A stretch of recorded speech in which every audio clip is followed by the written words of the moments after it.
Hello, welcome to another edition of the Pace Report. I'm Brian, Pace reporting live here at the 2010 Detroit International Jazz Festival here in Detroit, Michigan. Mack Avenue's recording artist, bassist Christian McBride, tonight is paying tribute to the late bassist Ray Brown.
We've been doing a series of these Ray Brown tribute concerts over the last 4 or 5 years. Sometimes with Jeff Hamilton on drums, most of the time with Greg Hutchinson playing drums. And tonight will be the first time we get to do it with Karriem. And I'm just very honored that I get to sit in Ray's chair, you know, and play all that great Ray Brown trio music. What is it that made you decide to record that recording the tribute to Ray Brown? He's one of your heroes, but in doing a tribute record, it had to be very hard to select the music to, and even coming up with original compositions in honor of Ray. How did you do that? Well, for starters, Kind of Brown is not a Ray Brown tribute album.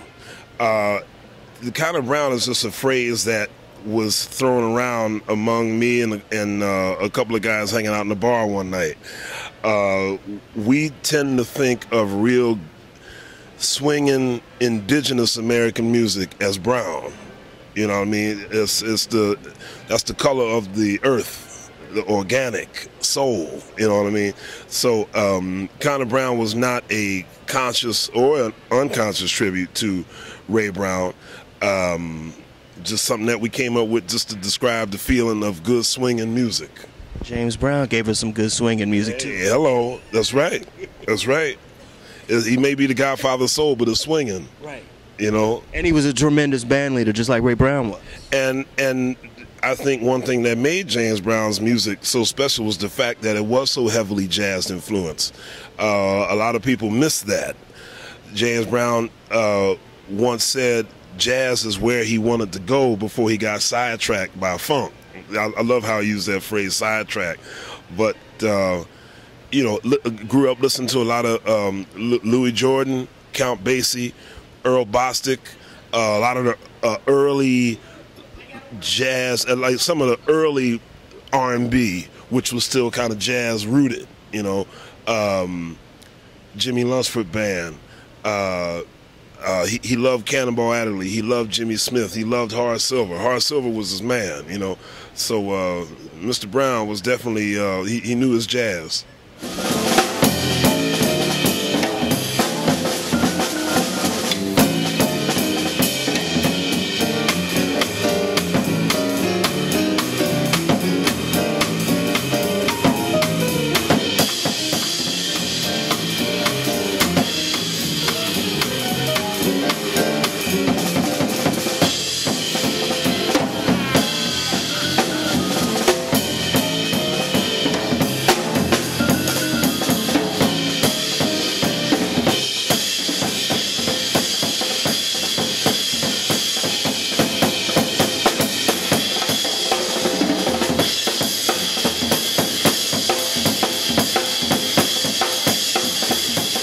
Speaking of musicians, tonight you've got Benny Green and you've got Karriem Riggins on drum.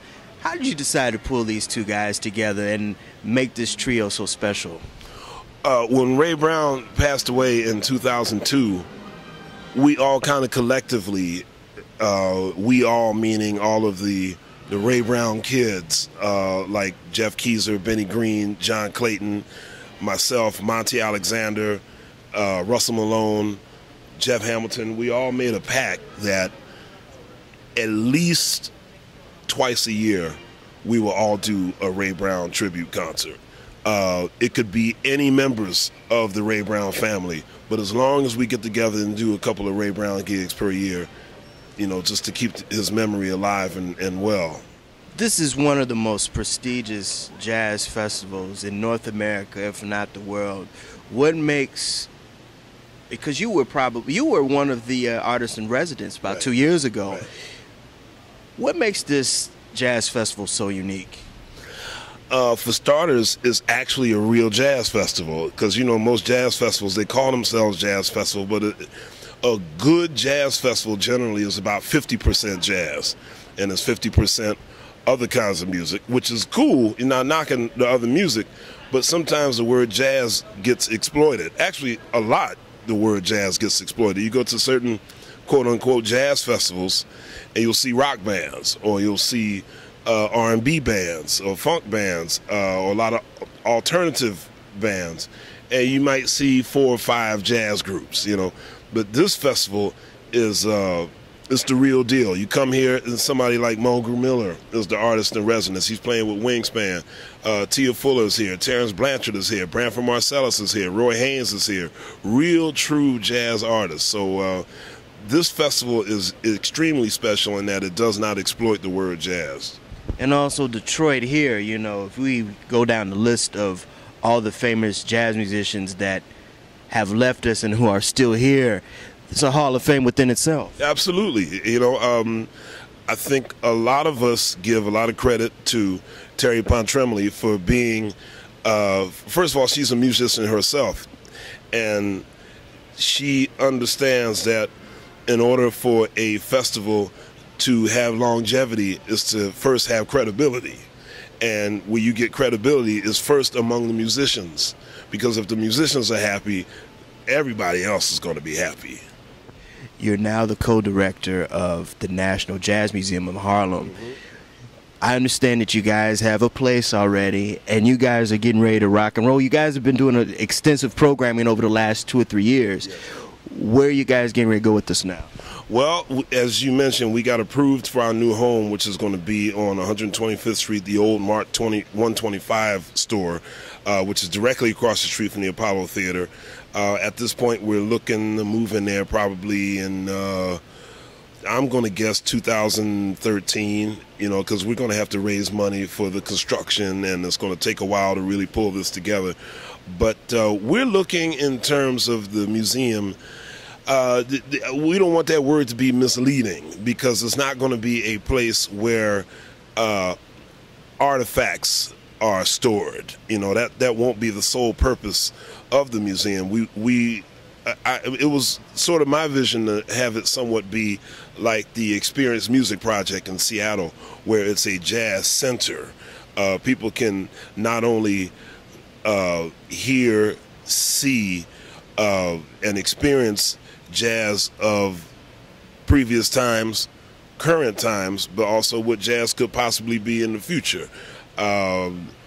Multimedia exhibits, some real interesting modern thinking toward what jazz can be, what it has been, what it is now, what it can be. So I think between now and when we move into this new building, we'll continue our extensive programming. I think we have 12 different programs running now, one in conjunction with the Rubin Museum of Art.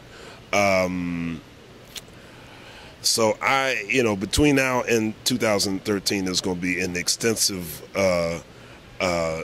continuance of the things that we're doing now. That'll do it again for another edition of the Pace Report. I'm Brian, Pace reporting live here at the 2010 Detroit International Jazz Festival here in Detroit, Michigan. I'd like to personally thank Christian McBride for his time, as well as the staff here at the 2010 Detroit International Jazz Festival here at Hart Plaza and Campus Martius. As always, please visit my website, www.thepacereport.com, for my weekly column as well as my past segments. Until next time, remember, if it's in the groove, it'll make you move. Peace.